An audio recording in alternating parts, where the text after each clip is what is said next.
Renewed hope, Nigeria First policy coming to strengthen domestic industries and contents, and a statement of unity and collaboration made as President Tinubu visits Oka. Hello and welcome to Executive Recap as we bring you highlights of presidential activities within the outgone week. I am Musbah Dan Wahab. Thanks a lot for joining us on the program.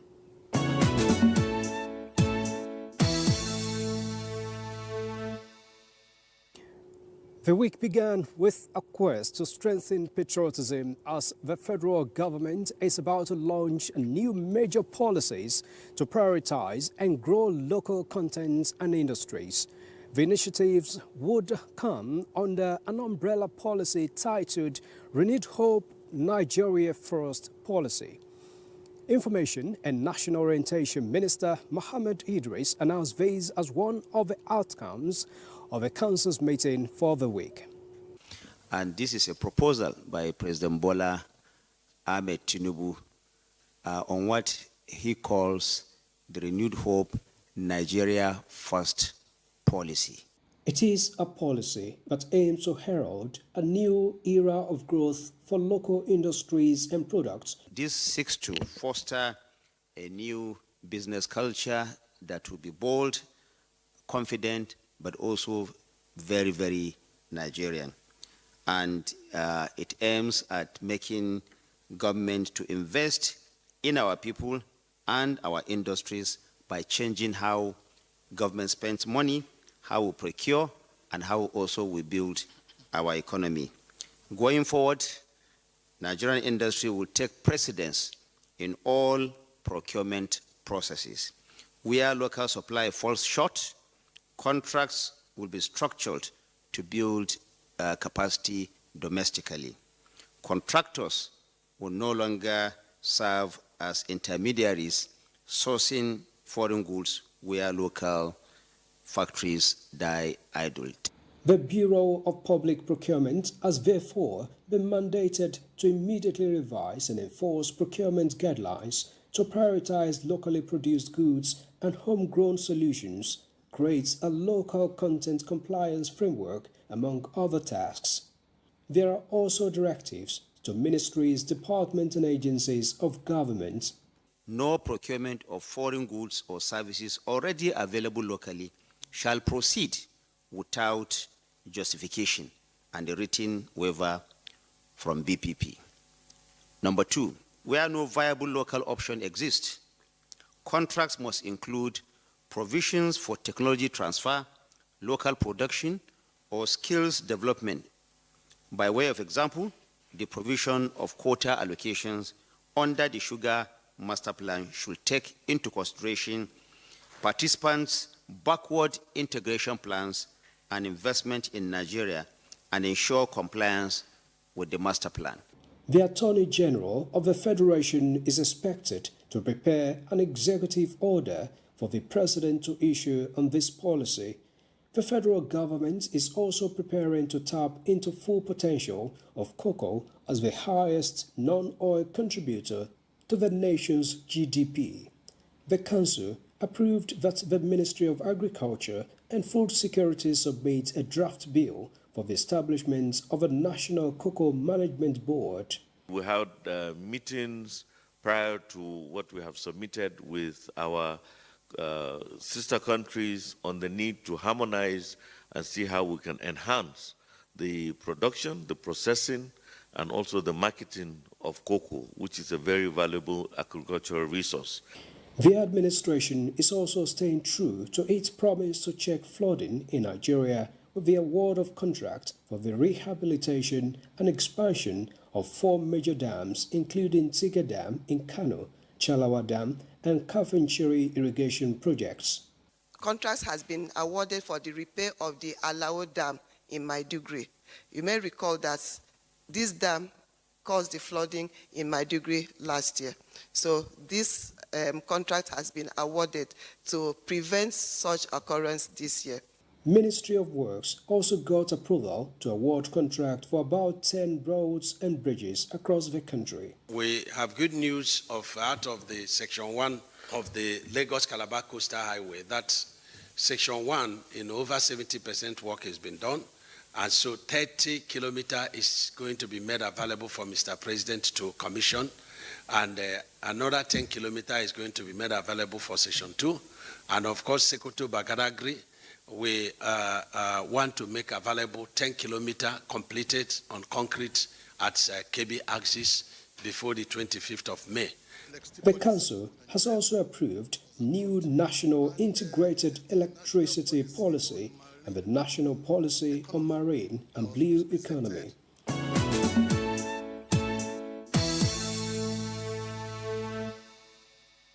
One of the outcomes of the Federal Executive Council meeting for the week is the establishment of a Cocoa Management Board. We had a conversation with the Minister of Agriculture and Food Security, Abubakar Kyari. Let's take a listen.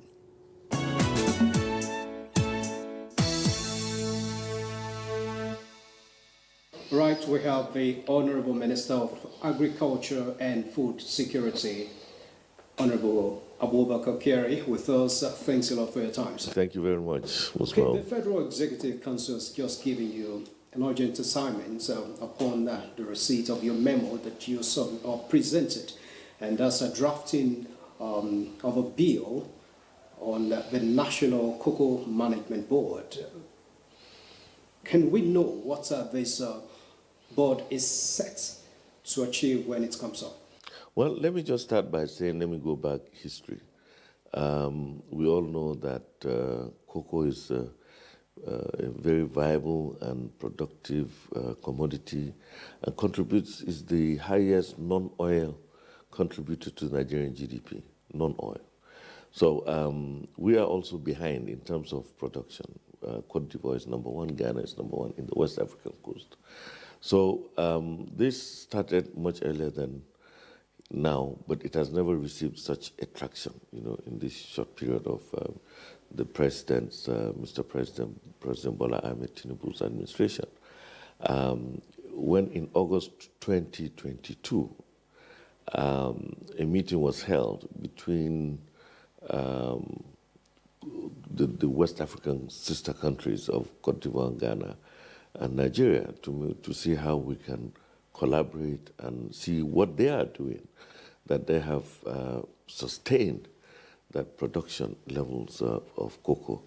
And it was agreed that the National Cocoa Management Committee to be set up, and thereafter a National Cocoa Management Board, which will be made, which will be presented to Mr. President and then to FEC for onward transmission to National Assembly for the bill for passage. So what's the board coming up to bring on the board, if I may put it that way, because we've been having this product or produce in the country for years, as long as Nigeria has been. So what should Nigerians expect this board to do when it's finally formed? Well, because the board, the commodity cocoa has, it's something that is traded outside of the country, and it's a huge foreign exchange earner. So what this board seeks to do is to regulate from the mile one, which is the farmer, to the consumer at the end of the day. So which involves production of the cocoa itself, with planting, production, aggregating, processing, marketing, and for external trade.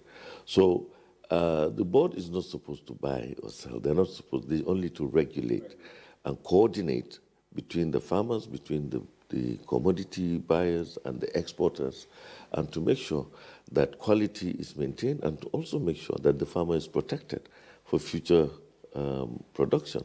So this is what obtains in, like I said, in Cote d'Ivoire and Ghana, and we have seen the opportunities, the tremendous value added into the cocoa as beyond just what we have now, which is just as a deputy director and the Federal Minister of Agriculture, who is in charge of the cocoa value chain.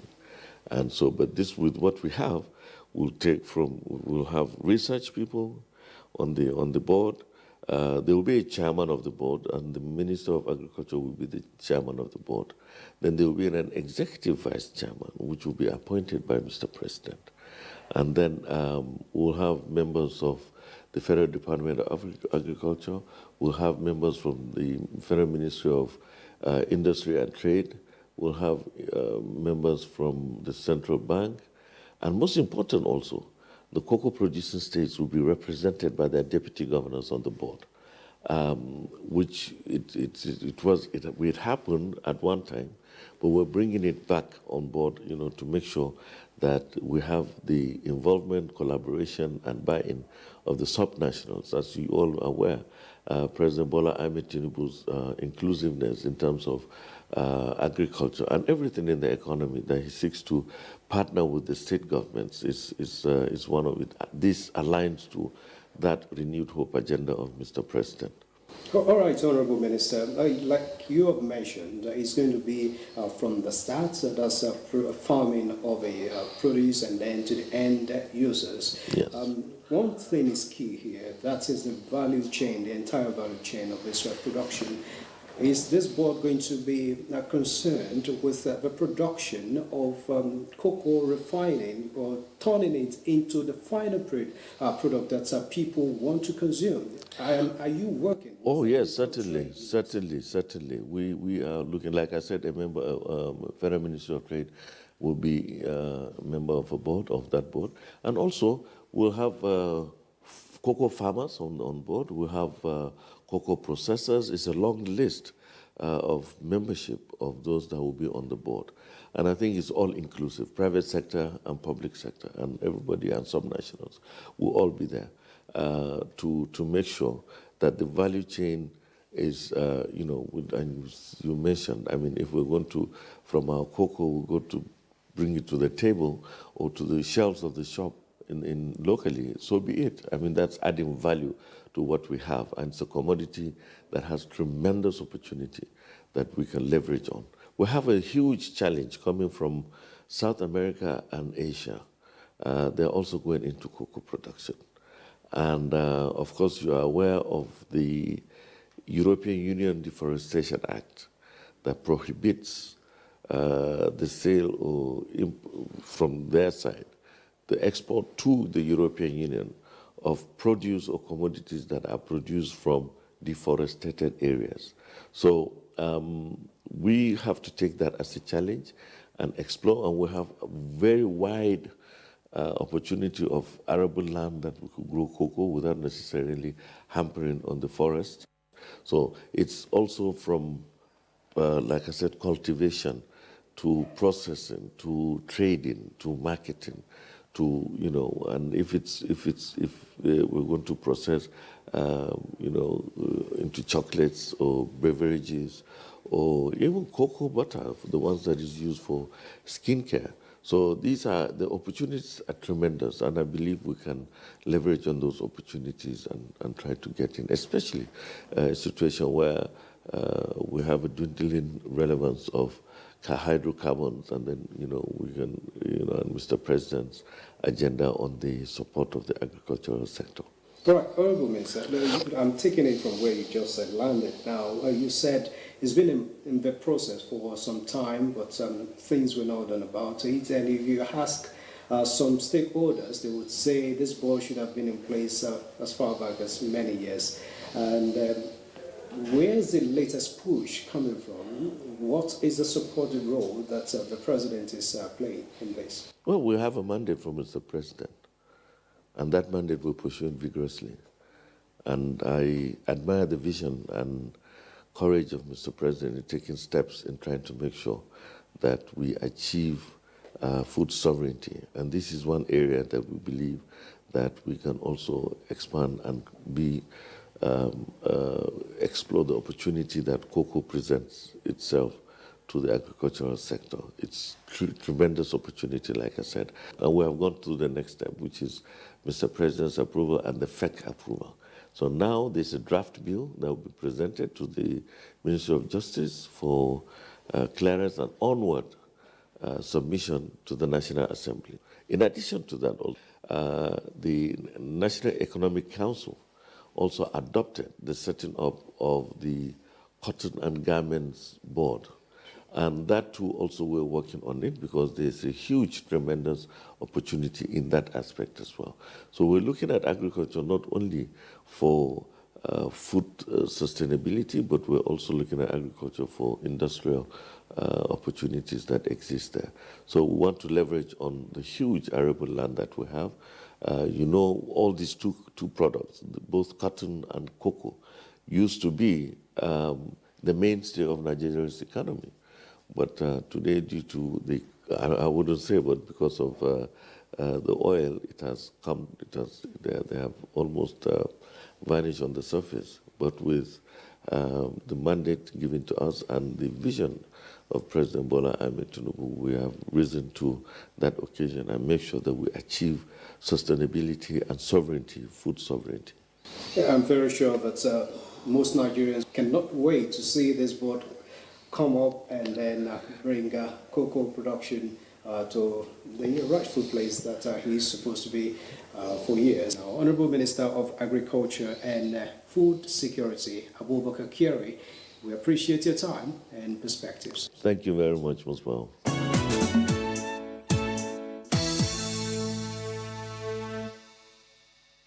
And to other issues, as President Bola Tinubu has promised to intensify partnership with state governments in delivering shared prosperity to the people of Nigeria, as building critical infrastructures across the country remains the determination of his government.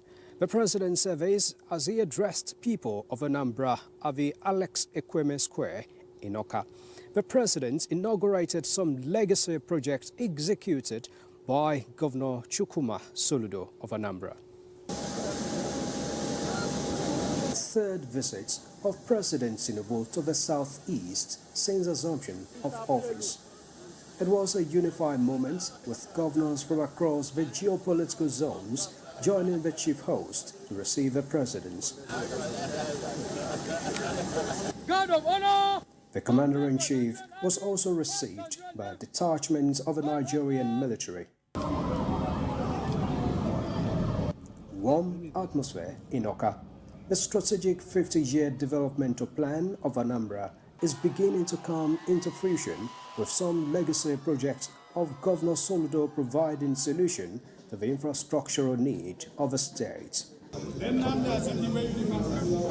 The former Secretary General of the Commonwealth, Chief Emeka Anyoko himself, welcomed the President at the Institute of International Studies and Diplomacy, built in Unizik and named after him by the state government. The President also inaugurated the Solution Fund City and a new government house started and completed under the first term of the governor. And then, President Tinubu returned to the Alex Ekweme Square, where he came to seek for support ahead of the 2023 presidential election, this time as the sitting president.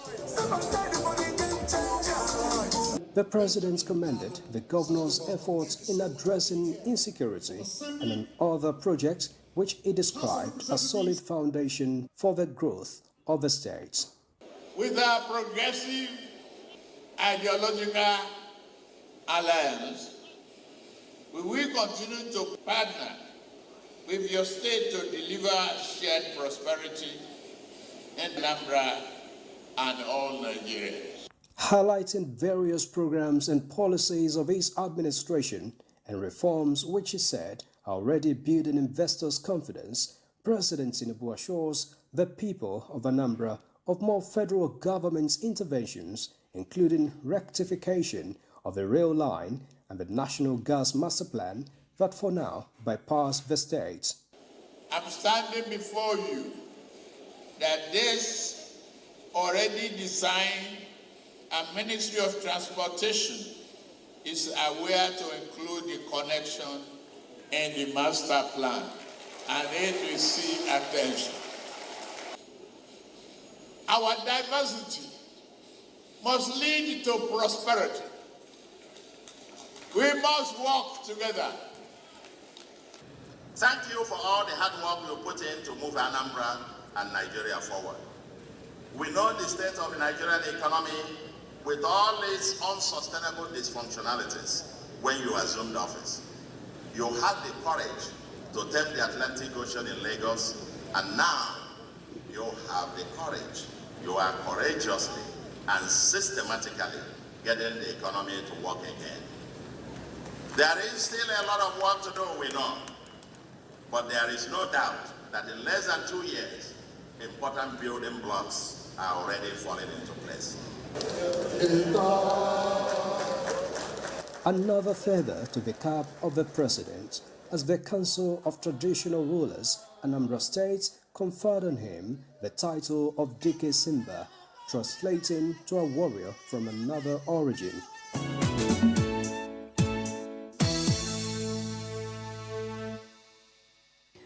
The president also had some time for politics as the wave of defection into the All Progressives Congress, APC, continues to sprawl across the country, with the 3 senators from Kebbi State declaring their intention to join the ruling party.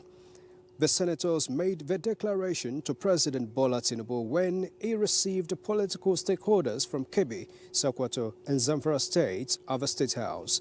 The governors of Kebbi, Nasir Idris, and his counterpart from Sokoto, Ahmed Aliyu, as well as some former governors were part of a meeting.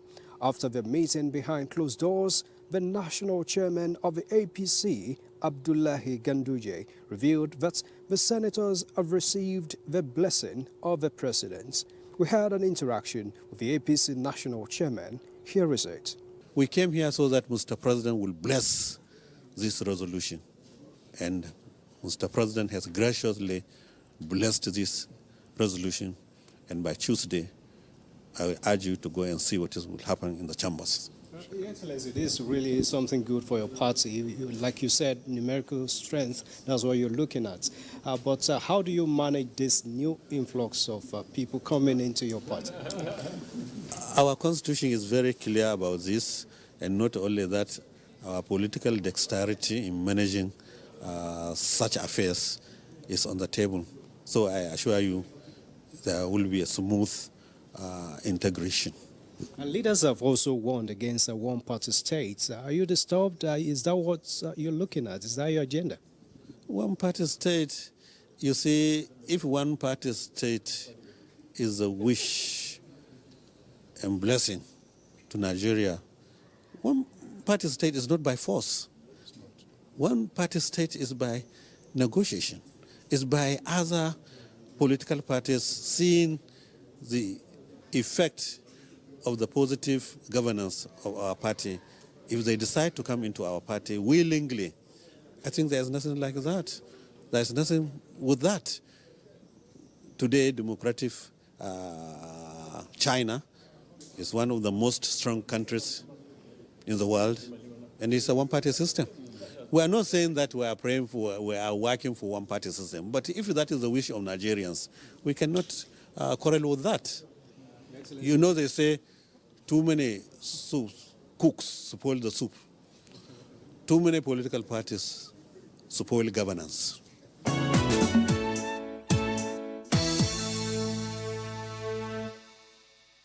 And similarly, the recent spate of defection into the central ruling party, the All Progressives Congress, APC, has been attributed to the leadership quality and performance of President Bola Tinubu. Nasarawa State Governor Abdullahi Sule surveys in an interview with State House correspondent after his meeting with the president. The governor, who acknowledged that the social and economic reforms of the president are yielding tangible results, says this is also leading to more popularity for the APC. People who are happy with what they are seeing with that, they are the people who are returning to the party. So I think the party is doing well, and for that reason, the president is also doing well. And that is the reason why people are joining. I don't believe, by the slightest of imagination, that we are going to be a one-party state.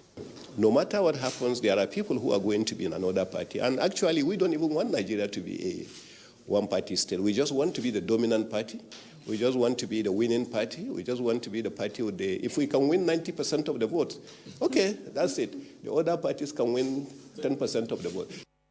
Governor Sheriff Oboriwori of Delta State, the latest sitting governor to join the ruling party recently from the People's Democratic Party, PDP, also visited President Bola Tinubu at the State House on Tuesday. Details of their meeting were not made public.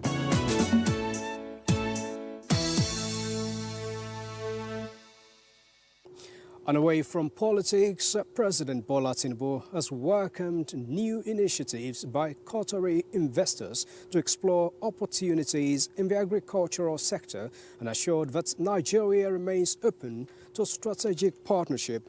The president gave the assurance when he received a special envoy from the Emir of the State of Qatar, led by the country's Minister of State for Foreign Affairs, Mohammed bin Abdulaziz Al Khulaifi. In a statement by the Presidential Advisor on Information and Strategy, Bayo Onanuga, President Tinubu emphasized Nigeria's readiness to build on the momentum generated by his state visit to Qatar in 2024, pledging to implement all bilateral agreements between the two countries.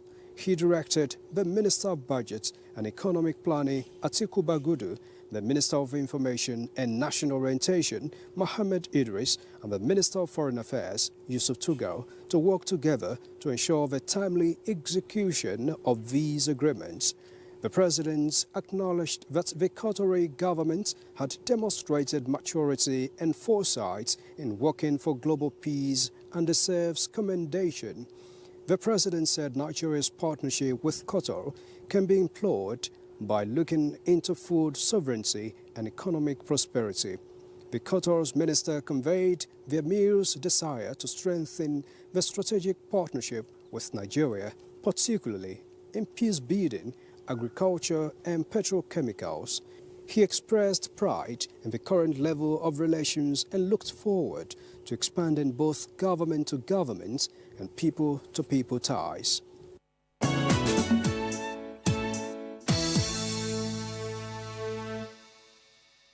And those were the highlights of how the president spent the week. Thanks a lot for being part of the program for the week. And Executive Recap will return hopefully next week with another package. I am Musbad and Wahab. God bless you and you.